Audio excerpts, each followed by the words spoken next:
Mary Catherine Ham, Brian Wilson, Brian Neiman, today's newsmakers, and you, the Morning Majority. 105.9 FM. AM 630. WMAL. It is 7:07 on the Morning Majority. Listen for the clap. There you go. We got to wait for the clap there. You got to pause. That's my old DJ thing. I was a little ahead of myself there. Okay, well, we're all off. Hey, listen, you're listening to Morning Majority. Brian Wilson, Brian Neiman, Mary Catherine Ham, standing by on the line. A man who's been a fixture in Washington for many years. He is sometimes called a legal activist, sometimes called a legal terrorist, sometimes called a legal gadfly, but there's no doubt that this guy has a way of making his way into the news. John Banzhaf is from George Washington University Law School, is here with us now. John, good to have you. We wanted to have you on because we saw this story and we have some questions. Maybe you can help us understand why you're going after Catholic University. Give us the basis of why you think they are bad actors right now. Well, Brian, for more than 20 years, I've gone after illegal discrimination. I won more than 100 illegal discrimination suits before the Office on Human Rights. And the most recent one just happens to involve Catholic University. They decided that although they would permit a student organization of Jewish students, as well as, of course, Catholic students, they would not let Muslim students form an organization under our D.C. Human Rights Act. That's illegal, even for a private Catholic university. Georgetown learned that a number of years ago when they tried to not let some gay students organize a gay student organization. After some very expensive litigation, the court told them, you must do it. The fact that gay homosexuality is inappropriate in the Catholic Church's eyes is irrelevant. All right, but in this particular case, it goes further than that, because you say that the church, the Catholic Church, which operates this Catholic university, has an obligation to give Muslim students a place to pray that is... No, actually, I never said that. What I did do is, in the complaint, I had to show that the university, or the president in this case, acted with animus. So I quoted two things. One was an NPR interview with the president in which he apparently lied about the reason. He said the reason was we only want Catholic organizations, whereas in fact they have a Jewish organization. And I also just quoted very liberally from a Washington Post article which pointed out that unlike most other Catholic universities, Catholic University does not even provide a tiny little space for these people to pray. So it may not be legally required. I just don't think, well, that's the Christian thing to do. All right. Well, it's a Catholic university. And don't Muslim students who go to a Catholic university understand the nature of the institution? Well, of course they do.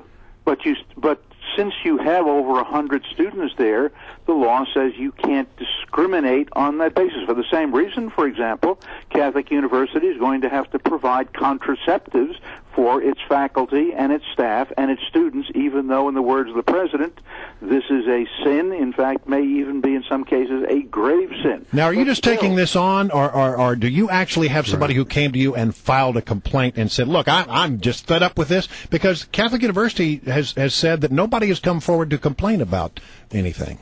Well, that's not at all surprising. Would you really expect some student to come forward and file Yes, I would. I certainly would. What 5 students have done is they filled out the paperwork. They said they wanted to have a student organization. They submitted their papers, and the university said, no, you can't do it. At this point in the proceedings, you don't have to file names. Again, I've won over 100 of these, never had to file an individual name. That's not how the process works.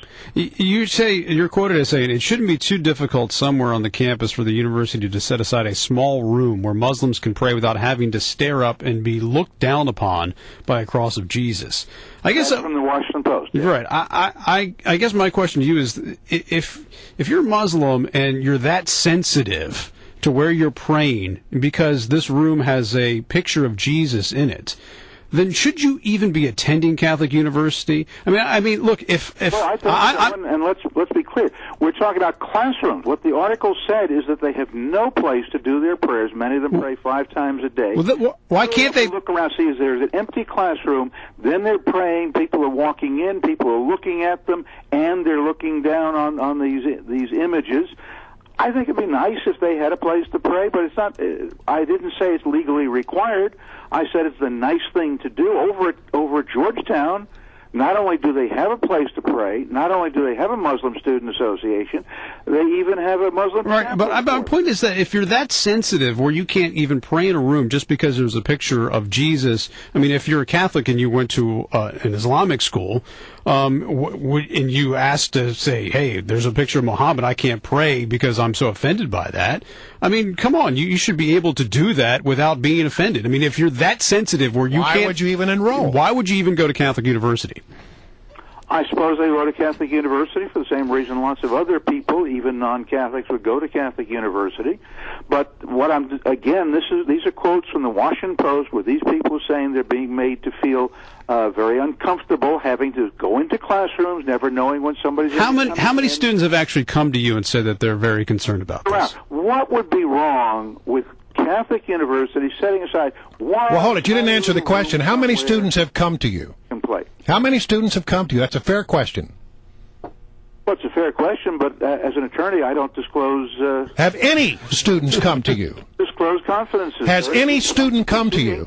We don't have to name names. That's the way... I'm not asking you to name names. I think you're just sticking want your a number. nose in here just because you think it's fun to do so, when really no one has come to you and said, Professor Banzhaf, we need help. Well, I think that's what's going on here. These people did try to form an association. But nobody has come to you and asked you to get involved, have they? The issue is not how many people have come to me, but whether or not it is legal for the university to say, yeah, we'll recognize a Jewish organization and a Catholic organization, but no, not a Muslim. And the answer is no, that's illegal, that's a violation of their human rights, and that's why they're going to be spending a lot of money litigating this, and in the end, they're going to have to allow those Muslims to form. Question. On many other college campuses, Christian groups have either been not allowed to form or have been told that they have to allow gay students, Muslim students, Jewish students in their Christian group. The Christian groups argue, well, the character of our group as a private group is that it is Christian. It's based on this belief system.